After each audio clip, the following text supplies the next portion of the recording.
अब इनको ना मारता हूँ।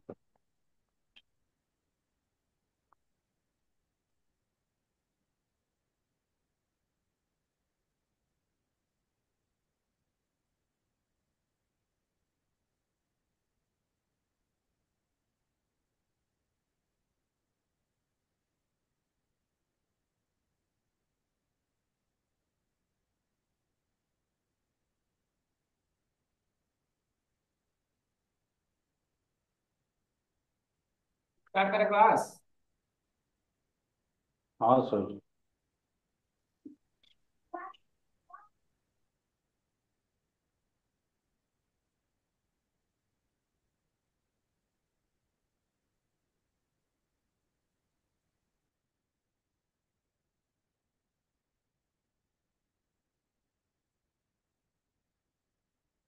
चलिए, कुछ दिख रहा है?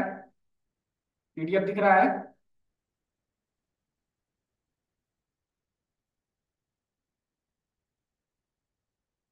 पीडीएफ दिख रहा है आप लोगों को?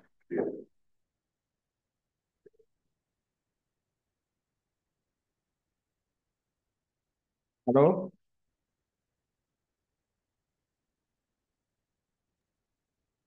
दिख रहा है सर। ओके। कल कुछ कंफ्यूजन था? जी कल सर। कुछ कंफ्यूजन था आप लोगों को? पहले उस कंफ्यूजन को दूर करें हम। हाँ क्या कंफ्यूजन था? बताइए। वही लोग डीसी और एसी के बारे में वो स्लिप रिंग बता रहे थे। ठीक ठीक ठीक, उसको हम एकदम एक्सप्लेन कर दे रहे हैं अभी। ठीक है, क्या दिक्कत है क्या नहीं है, ठीक है। कोई दिक्कत नहीं है, उसको हम बता दे रहे हैं अभी।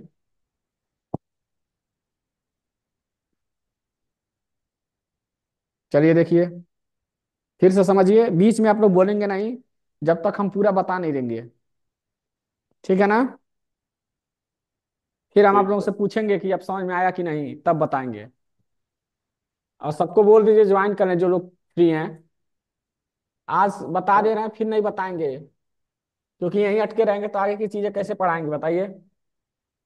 देखिए ध्यान से सुनिए, फिर आप लोग जो भी है, दो ही लोग आए हैं क्या अभी?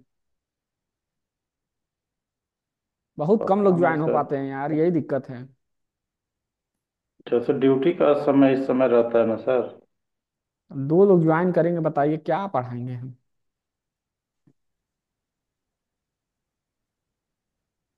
चलिए, रिकॉर्ड करके वीडियो डाल देंगे, लोग देख लेंगे, ठीक है। चलिए। ठीक सर।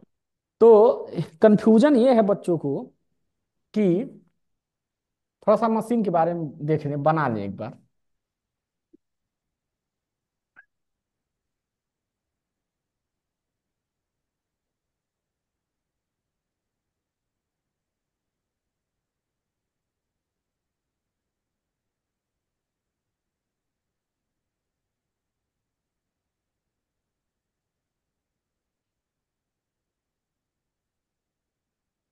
ठीक है ना?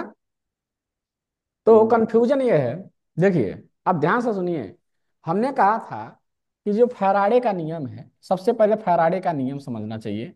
फैराडे का जो नियम है, फैराडे का नियम ये कहता है कि जब भी हम वाइंडिंग में फ्लक्स में परिवर्तन करते हैं तो इंड्यूस्ड ईएमएफ जनरेट होता है। ठीक, ये बात पहली बात। और इंड्यूस्ड ईएमएफ ई जब भी जनरेट होगा वो एसी में होगा, डीसी में नहीं होगा। ये पहली बात है। ठीक है। ये सबसे इंपॉर्टेंट बात ये जानना है कि जो ईएमएफ जनरेट होता है वो एसी में जनरेट होता है, डीसी में जनरेट नहीं होता है। ठीक। अब अब जरूरत क्या है, हमको दो चीज पढ़ना है। हम लोग जो भी है, कुछ चीजें ऐसी होती हैं जो डीसी पे वर्क करती हैं, कुछ चीजें होती हैं जो डीसी पे वर्क करती है, कुछ एसी पे वर्क करती है। तो हमने दो मशीन देखा, एक एसी देखा, एक एसी मशीन। जो अभी नहीं पढ़ना है, एक डीसी मशीन, जैसा कि हम आपको पहले पढ़ा चुके हैं। हम पढ़ रहे हैं डीसी मशीन, हम पढ़ रहे हैं डीसी।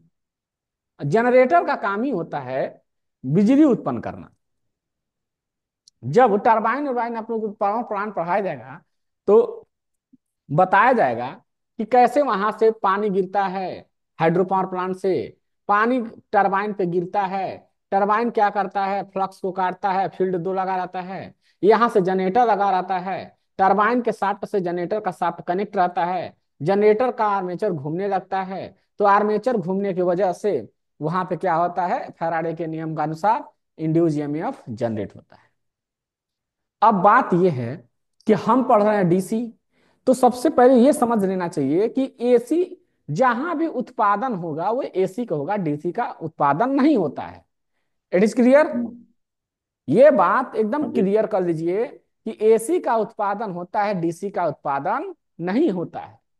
अब हम्म। जनरेटर, ये जनरेटर है, जनरेटर, जनरेटर का काम यह है कि किसी भी इस मैकेनिकल को, मैकेनिकल को इलेक्ट्रिकल में चेंज करें, हम्म।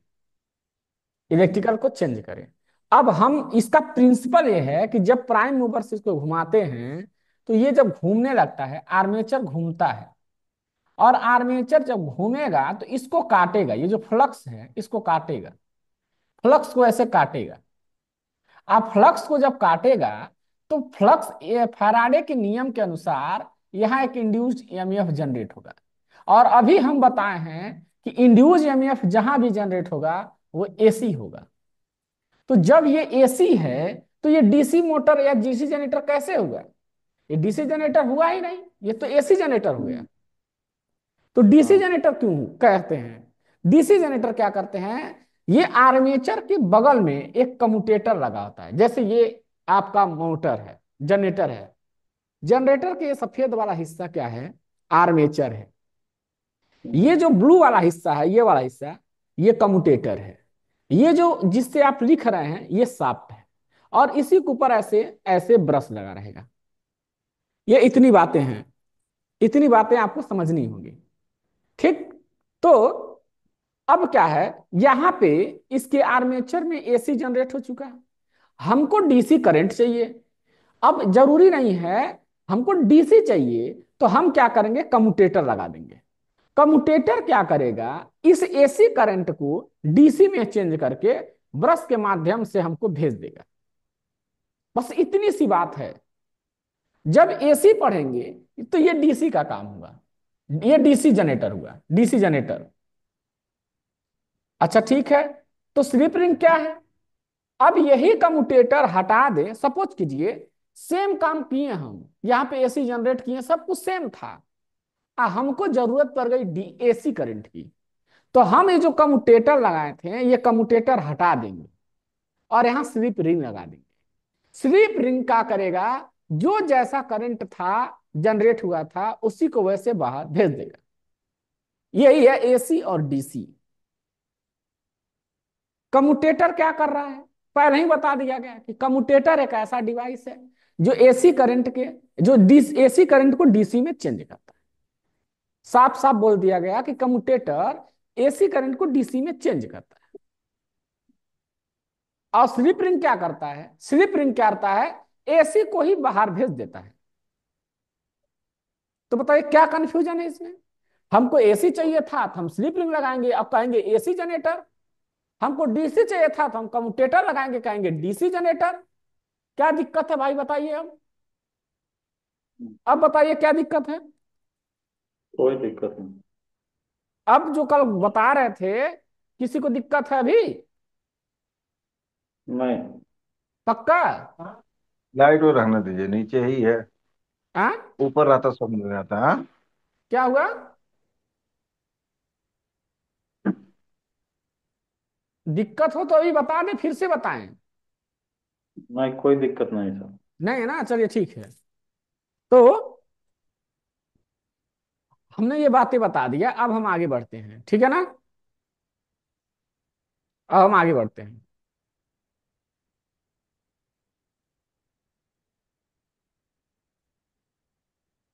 अब आते हैं आगे, जो पढ़ाना था उसको शुरू करते हैं।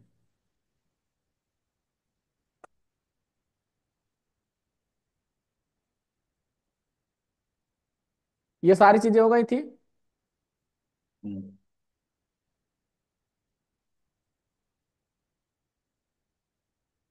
ये कंस्ट्रक्शन हो गया था। कंस्ट्रक्शन में किसी को डाउट?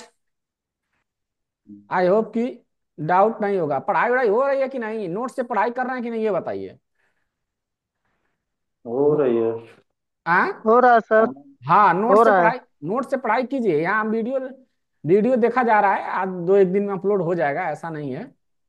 ठीक। वीडियो सर, ऑनलाइन क्लास में कभी कभी दिक्कत रहा, वीडियो सही से आ ही नहीं रही है, इसलिए सर हट जा रहा है सब। हाँ, ये सब पहले फटा मतलब सही नहीं दिख रहा है। कभी कभी ब्लर आने लगता है, कभी क्लियर होता है, मतलब प्रॉपर नहीं चलता है जैसा चलना चाहिए। ये बात तो है। बाकी नोट्स जैसे आप दे दिए नोट्स, वो नोट्स अच्छा है सर, उसे पढ़ लेते हैं, वो भी सही समझ में आता है थोड़ा बहुत। तो ये बातें थोड़ा डायरेक्टर से कहिए, कुछ सॉर्ट आउट करें। चलिए। हेडिंग बोला डालिए। गया सर, ग्रुप में कई बार मैसेज डाला गया है। हाँ। कल आते हैं सब लोग, कल मुलाकात होगी वहीं डायरेक्टर से। अच्छा, ये एक नोट्स में गलती हो गया है।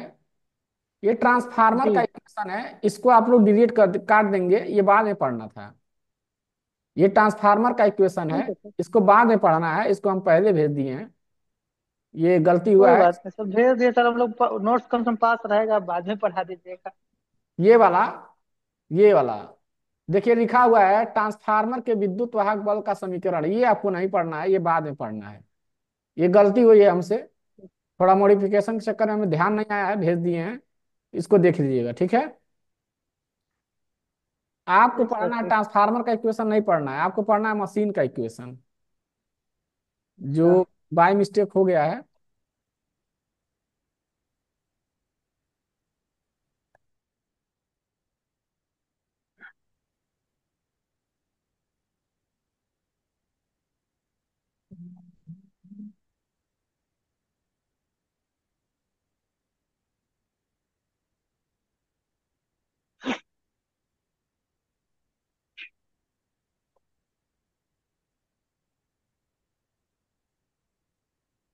यार, ये क्या क्या दिखा रहा है।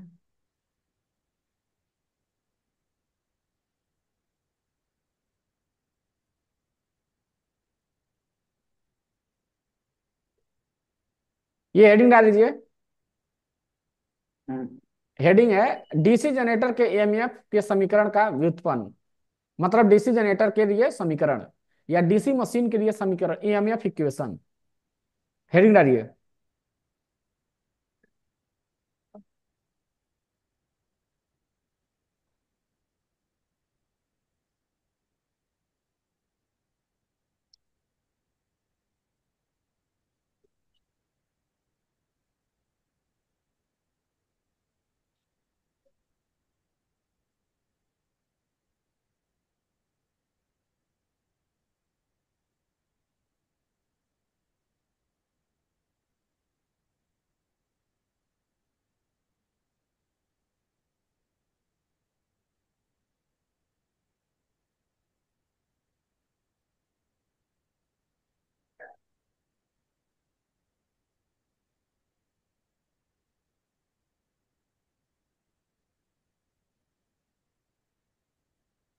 अरे यार, ये क्या बीमारी है, सारा चल रहा नहीं करता।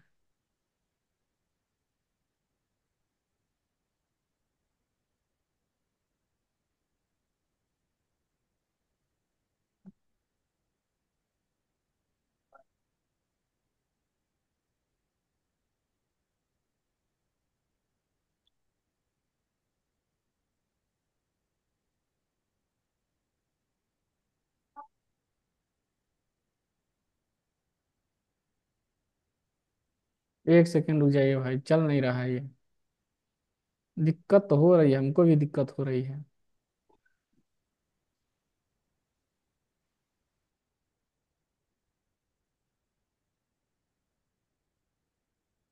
ठीक है, हो गया। थोड़ा कंफ्यूजन था इसमें।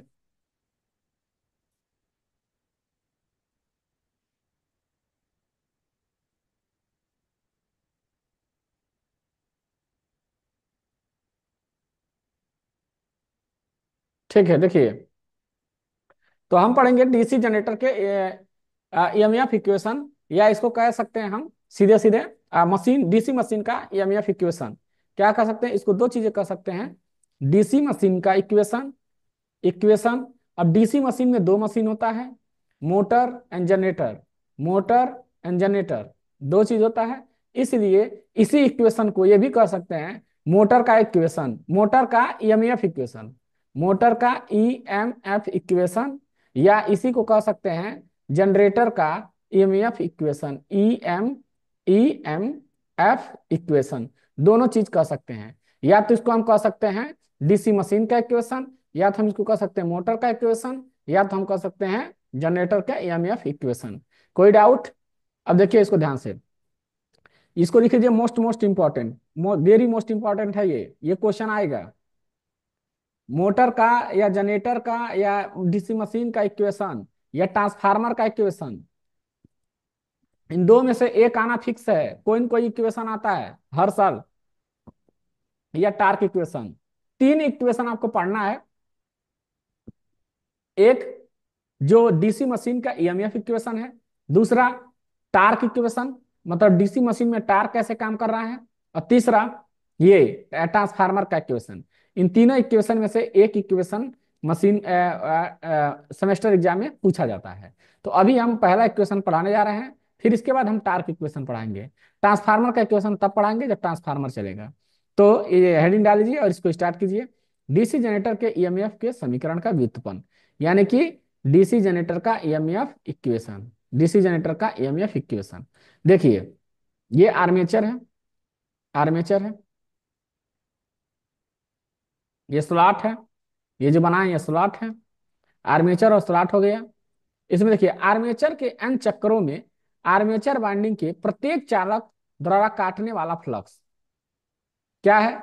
आर्मेचर के द्वारा काटने वाला फ्लक्स है। यानी कि यहाँ पे ये पोल लगा हुआ है, ये पोल है, ये पोल है, पोल, ये एन है, ये एस है। Suppose that two pole machine है, यहां से ये फ्लक्स जा रहा है, फ्लक्स, ये फ्लक्स जा रहा है एन से एस की तरफ। आर्मेचर घूमेगा, इसको काटेगा।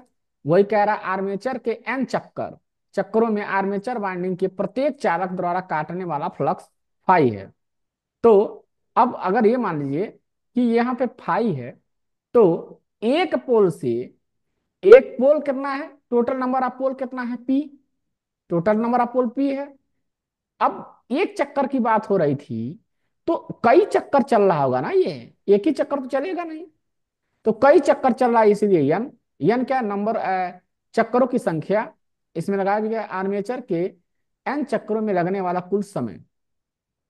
तो ये इतना हो जाएगा डी फाई, यानी फाई कितना आ रहा है, फ्लक्स कितना आ रहा है। अरे भाई देखो यहाँ पे मान लो चार पोल हम लगा दिए, ये चार पोल लगा दिए, एक दो तीन चार। अगर यहाँ चार पोल हम लगा दें, तो ये बताइए एन है, ये एन है, ये एस है, ये एस है। तो ये भी अपना इफेक्ट डालेगा, ये भी अपना इफेक्ट डालेगा, और ये भी तो अपना इफेक्ट डालेगा, ये भी अपना, सभी लोग अपना अपना इफेक्ट दे रहे हैं। तो सपोज कीजिए कि एक भले ही ले रहा है, जैसे यन, अगर ये दो यन है, यन अगर दे रहा है यहाँ से फ्लक्स लाइन, आई एस यहाँ से ले रहा है, इसका मतलब ये थोड़ी ना कि यही बस काम कर रहा है, ये काम नहीं कर रहा है, काम दोनों कर रहे हैं। यानी कि दो पोल है, दोनों काम कर रहे हैं। ऐसे इसमें चार पोल है, चारों काम कर रहे हैं। ठीक है। तो सपोज डेट कि अगर एक पोल आ, 10 लाइन दे रहा है, 10 लाइन, 10 लाइन दे रहा है एक पोल दे रहा है 10 लाइन। तो चार पोल हैं, तो चारों पे मिलकर कितना, इसकी इंटेंसिटी, इसकी क्षमता कितना आ जाएगी, 4 और गुणे 10, कुल 40 हो जाएगा, कुल 40 हो जाएगा। तो यानी कि टोटल 40 फ्लक्स आ रहा है। ऐसे ही यहाँ पे लिखा हुआ है d flux, d phi, d phi का मतलब है कुल फ्लक्स। और कुल फ्लक्स कितना है, फ्लक्स है एक चक्कर के लिए, या एक एक चक्कर के लिए। कुल टोटल कितना पी है, पी है यानी चार, तो चार। एन कितना है, नंबर ऑफ संख्या, कितना रोटेशन हो रहा है। कोई डाउट यहाँ तक? आर्मेचर के एन चक्रों में लगने वाला कुल समय, समय देखते हैं, dt 1 मिनट, 1 मिनट में कितना आता है, 60 सेकेंड। फराडे के नियमानुसार फ्लक्स परिवर्तन की दर को ही क्या कहते हैं, इंड्यूस ईएमएफ कहते हैं। ये रहा आपका फ्लक्स, ये आपका टाइम। अब फ्लक्स अभी अभी कितना निकाले हैं, ये फ्लक्स इतना इतना निकाले हैं, इसको लाके यहाँ पुट कर दीजिए, तो इतना आ जाएगा। 1 सेकेंड फिर में, से एक बार सर बताइएगा डीटी वाला। dt dt वाला, ठीक है फिर से बता रहे हैं, देखिए। हाँ, 5 × p × n वाला। हाँ एक फिर से बता रहे हैं, रुकिए, एक, बता रहे हैं।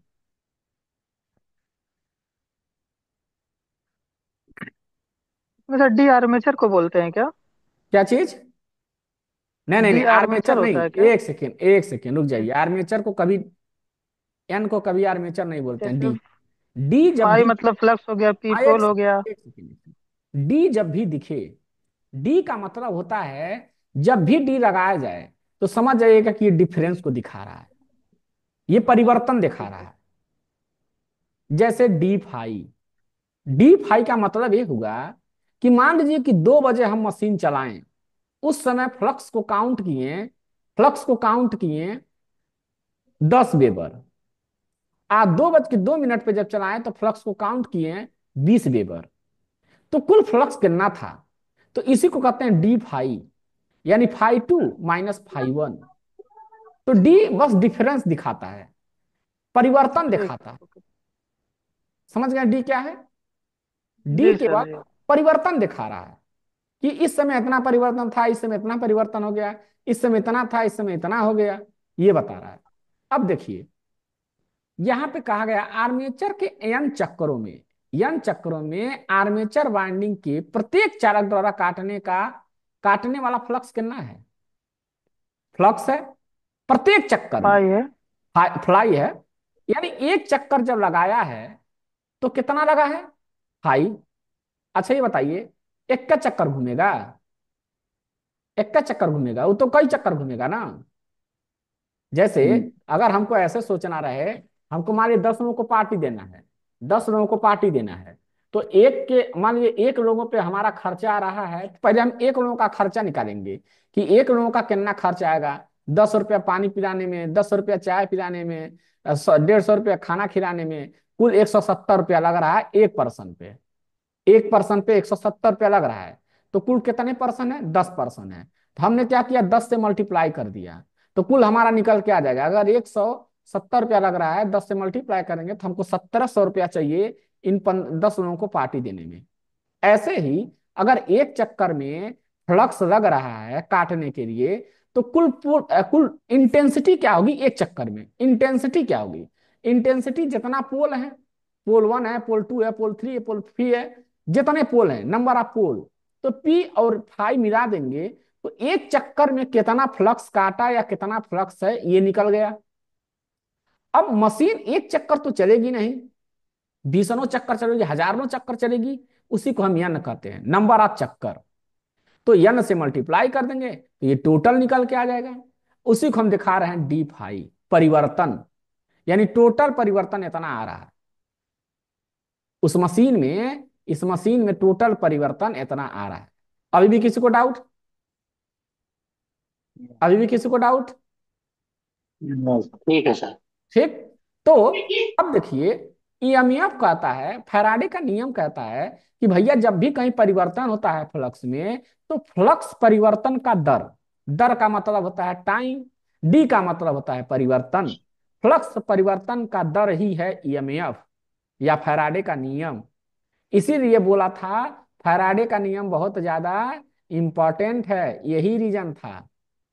हर जगह यहाँ फैराडे घुसेगा, हर जगह फैराडे आएगा। तो फ्लक्स के परिवर्तन के दर को ही दर ही क्या होता है? इंड्यूस ईएमएफ होता है, अतः आर्मेचर के प्रत्येक चालक में प्रेरित ईएमएफ। तो एक चालक में, चालक बहुत सारा है, चालक बहुत सारा लगा है उसमें, तार तार जितना लगा है ना, सब चालक है, कल भी बताए थे, सब चालक है। ठीक है। तो एक ये टोटल फ्लक्स था और ये टाइम लगा है, तो आ गया इतना वेबर पर सेकेंड या वोल्ट। अभी ये खत्म नहीं होता है, अभी आगे बढ़ेंगे, देखेंगे कितना ईएमएफ आ रहा है।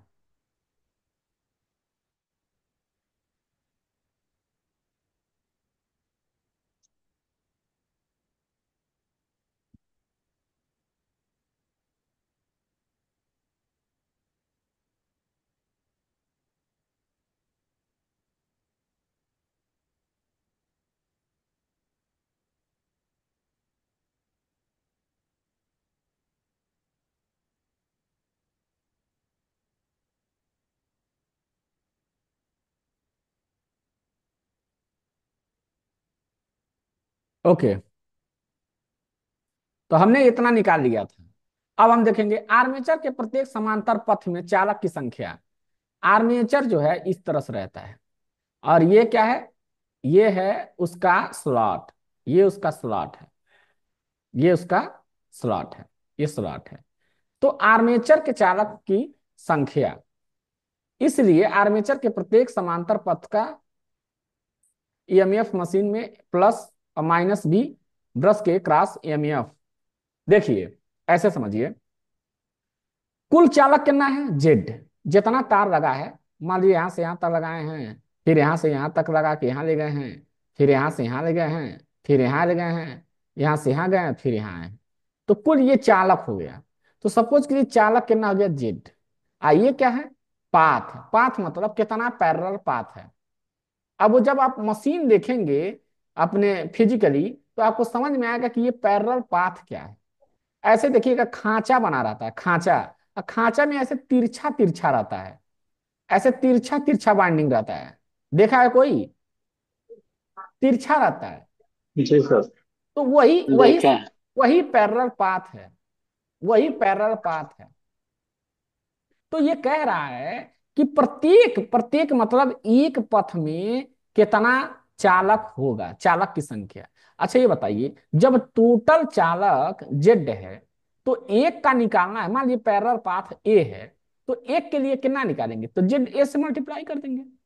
ये तो वही बात हो गई कि टोटल टोटल टॉफी है 100 और लड़कों की संख्या है 10, तो एक लड़के को कितना टॉफी, तो 10 से मल्टीप्लाई डिवाइड कर देंगे, तो एक लड़का 10 चॉकलेट पाएगा। तो यहां जब कुल ये कंडक्टर इतना है, तो एक पाथ में कितना कंडक्टर, तो जेड में से इससे डिवाइड कर देंगे, तो आ जाएगा प्रत्येक पैरेलल पाथ की चालकों की संख्या।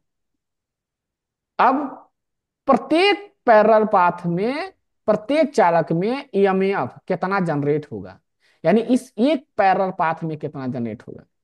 तो प्रत्येक प्रति चालक ईएमएफ और प्रति समांतर पथ पर चालक की संख्या। अभी ईएमएफ निकाले हैं, ईएमएफ अभी निकाले हैं, कितना निकाले हैं, निकाले हैं 5 PN/60। अभी अभी ये प्रत्येक चालक में जो जेड संख्या बटा है, ए। क्या निकाले हैं, Z/A निकाले हैं। तो ए। ईएमएफ इक्वेशन कितना आ जाएगा, इतना आ जाएगा। यही ईएमएफ इक्वेशन है। सोचिए, दो लाइन में बना दिए हैं, आप बुक का देखेंगे ईएमएफ इक्वेशन ना, तो आप बहुत कंफ्यूजन में हो जाएंगे। यहाँ बस दो चीजें जाननी है, दो चीजों से आपको ईएमएफ इक्वेशन मिल गया।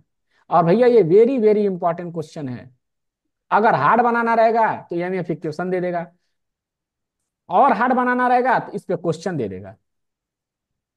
इस पे क्वेश्चन करना बहुत आसान होता है, इस पे क्वेश्चन करना बहुत आसान होता है। अभी कराएंगे, का क्वेश्चन भी कराएंगे, ऐसा नहीं है। ईएमएफ कभी भी इक्वेशन को अगर आपको सही से जानना है, तो क्वेश्चन तो करिए लीजिएगा। क्वेश्चन करने से ईएमएफ इक्वेशन वगैरह ज्यादा मजा आता करने में।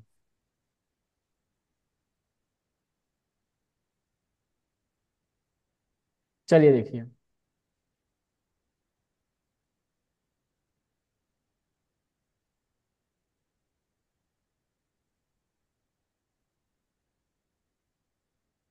देखिए यहाँ पे क्या है।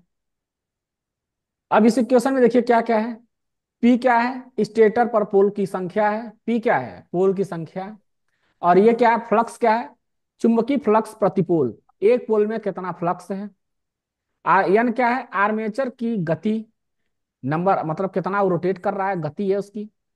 जेड क्या है, कुल आर्मेचर की संख्या। अच्छा, आर्मेचर की संख्या कैसे निकालेंगे, आर्मेचर की संख्या, आर्मेचर में चालकों की संख्या कैसे निकालेंगे। देखिए, कुल खांचे, कुल खांचे, खांचा मतलब ये स्लॉट गुड़े प्रति खांचा चालकों की संख्या। अब इसमें कितना तार लगा, इसमें कितना तार लगा, इसमें कितना तार लगा, इसमें कितना तार लगा, इसमें कितना, इसमें कितना, इसमें कितना। लेकिन जितम जब भी लगेगा, अगर इसमें 10 तार लगा है, तो इसमें भी 10 रहेगा, इसमें भी 10 रहेगा, इसमें भी 10 रहेगा, इसमें भी 10 है, इसमें 10 है, इसमें 10 है। ऐसा नहीं है कि your meeting will be in 10 minute, okay. ऐसा नहीं है कि इसमें 10 रहेगा तो इसमें 20 रहेगा, ऐसा कभी नहीं होगा। 10 है तो 11 हो सकता है, वो बाय मिस्टेक होगा। इसीलिए लोग जब बाइंडिंग करते हैं तो गिनते रहते हैं। आप लोग देखे होंगे जब बाइंडिंग की जाती है तो काउंट करके की जाती है।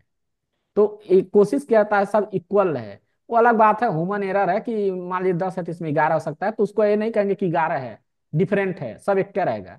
तो मान लीजिए 10 खांचा है, एक खांचे में 12 लगा है तार, तो 12 में 120, कुल कितना आया, 120। तो नंबर आप टोटल ये निकालना रहे कंडक्टर, तो कैसे निकालेंगे, चालकों की संख्या है, मतलब आर्मेचर में जो तार लगाए हैं, ऐसे ऐसे जो तार लगाए हैं, ये तार तार लग रहे हैं, वो कितना लगाए हैं, वो कितना लगाए हैं, वही संख्या है, वो ये तार का संख्या है, जेड, जेड तार की संख्या है। कैसे निकालेंगे, कुल आर्मेचर के चालक की संख्या, हाँ, कुल आर्मेचर की, ये कहाँ है खांचा, कुल खांचा, अब प्रति खांचा कितना चालक है, ठीक है ना। अब वेब बाइंडिंग कल समझाए थे नहीं समझाए थे, ए बराबर 2, अब लेफ्ट बाइंडिंग ए बराबर टी, कल समझाए थे, कोई डाउट है, ए बराबर ए, इसीलिए तो समझाए थे यही सॉल्व कराने के लिए, कोई डाउट है। तो ये इक्वेशन भाई बहुत इंपॉर्टेंट है, इसको आप लोग कर लीजिएगा। इस पे देख रहे हैं क्वेश्चन का ठोत करा दे रहे हैं, और आज अभी 10 मिनट 5 मिनट में इंड हो जाएगा ये, क्योंकि इसका टाइम होता है केवल और केवल 40 मिनट, 40 से 20 मिनट टाइम होता है इसका। ये दो यार। ये नहीं करना है आपको, ये आपको नहीं करना है, वो सब दे दो। ट्रांसफार्मर की क्वेश्चन नहीं करना है, ये काट दीजिएगा, ये अभी का नहीं है, गलती से आ गया नोट्स में। चलिए ये क्वेश्चन कर लीजिए, ये क्वेश्चन कर लीजिए आप लोग, तब तक हम अटेंडेंस लगा रहे हैं। क्वेश्चन आप लोग करिए, नहीं आएगा तो हम बताएंगे। ये क्वेश्चन करिए, दिया है 6 पोल, P बराबर 6, डीसी जनरेटर के आर्मेचर के, इतना आर्मेचर के चालक हैं, इतने चालक हैं, यदि वह इतना प्रतिपोल, यानी ये फ्लक्स दिया है, ये फ्लक्स दिया है, मैग्नेटिक फील्ड में इतना चक्कर लग अभी रहा है नहीं, चलो बताएंगे। पर मिनट, यानी एन दिया है, तब कह रहा है कि लैप बाइंडिंग के लिए, वेब बाइंडिंग के लिए ईएमएफ निकालिए, निकालिए तो यहाँ दिया भी है, निकालिए तो अटेंडेंस ले लें। और ये चैट बॉक्स में आप लोग जल्दी से वो कर दीजिए, अपना रोल नंबर, चैट बॉक्स में रोल नंबर डाल दीजिए जल्दी, सभी लोग चैट बॉक्स में रोल नंबर अपना लिखें तुरंत, चैट बॉक्स में रोल नंबर तुरंत लिखें,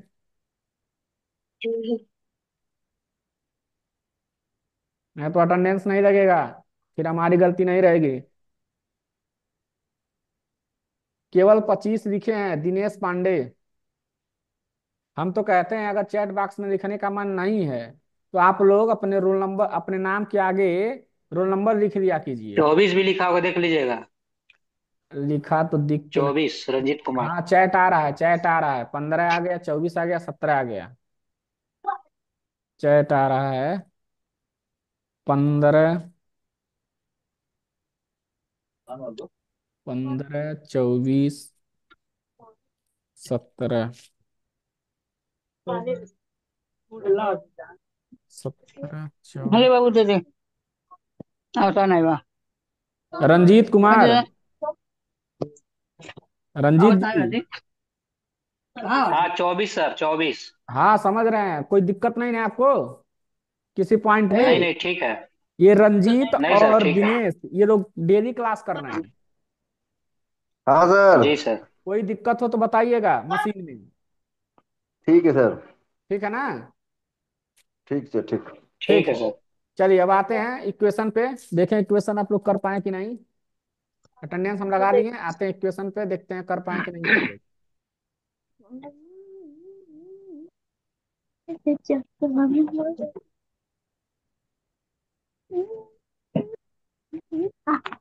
अब तुमको पूछना तो डालो था।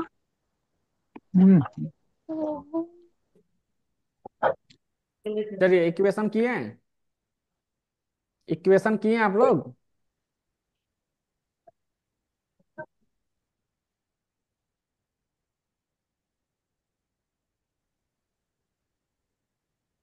कर रहे हैं सर, अभी रुक जाइएगा।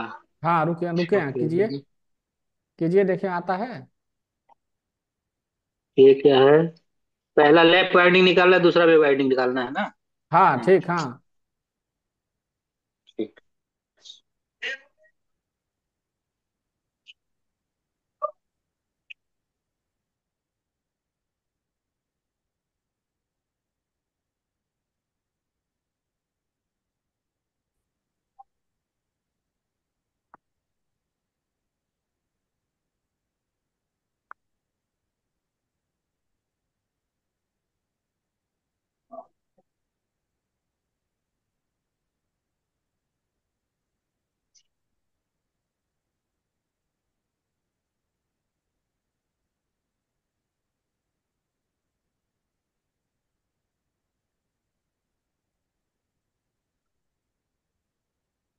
देखिए यहाँ रखा हुआ भी है, किया भी हुआ है, देखिए 36 रखे तीन हैं। सौ बीस आएगा सर वेब बाइंडिंग में।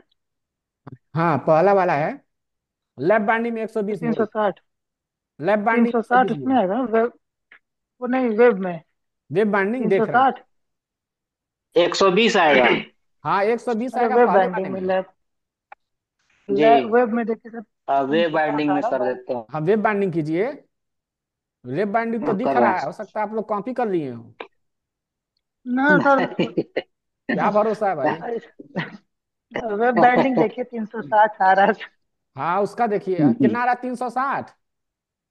हाँ राइट आंसर है 360। तो सर वो लैब लैब का 3 गुना होता है। लैब का है 120, वेब का है 360, देख और सर लीजिए। कल बताए थे जी किसमें सर ठीक। ज्यादा होता है वोल्टेज, वेब वाले में ज्यादा आ रहा है। तो ये प्रैक्टिकल का जी सर। क्वेश्चन है या वाइवा का क्वेश्चन जी है कि बताइए किसमें वोल्टेज जी ज्यादा मिलेगा, लैब बाइंडिंग की वेब बाइंडिंग। वेब बाइंडिंग में। वेब बाइंडिंग, वेब हाँ में। इसीलिए उसको कहते हैं high voltage. High voltage winding जी कहते सर। हैं उसको। देखें समझ में आ रहा नहीं आ रहा है। जी ऐसे डेली पढ़ाई कीजिए हम्म। सब समझ में आ जाएगा एक एक चीज।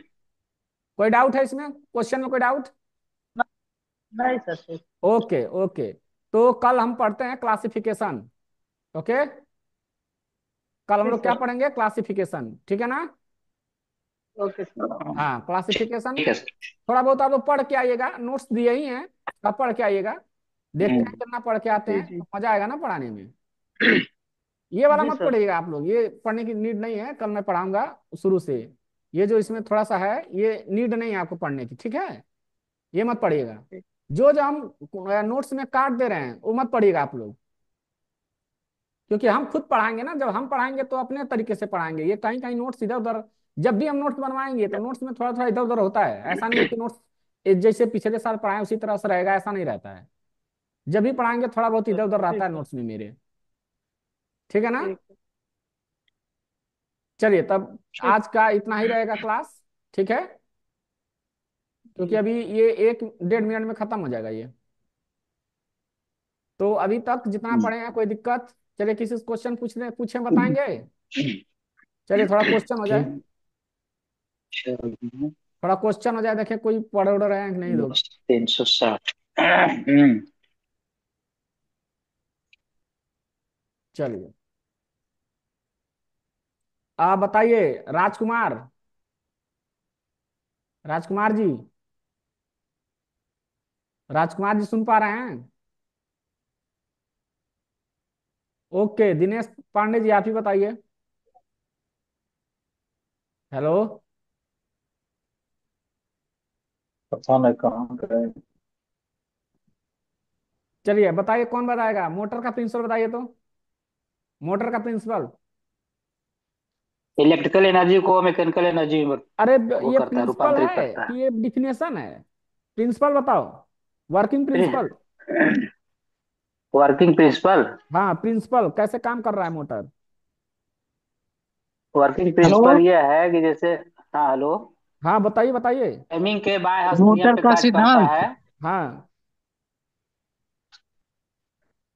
फ्लेमिंग के बाय हस्त नियम पे कार्य करता है अरे ये। ठीक है, बाएं हाथ के नियम पे इसका काम होता है। करता है। हाँ। प्रिंसिपल पूछ रहे हैं, प्रिंसिपल क्या है।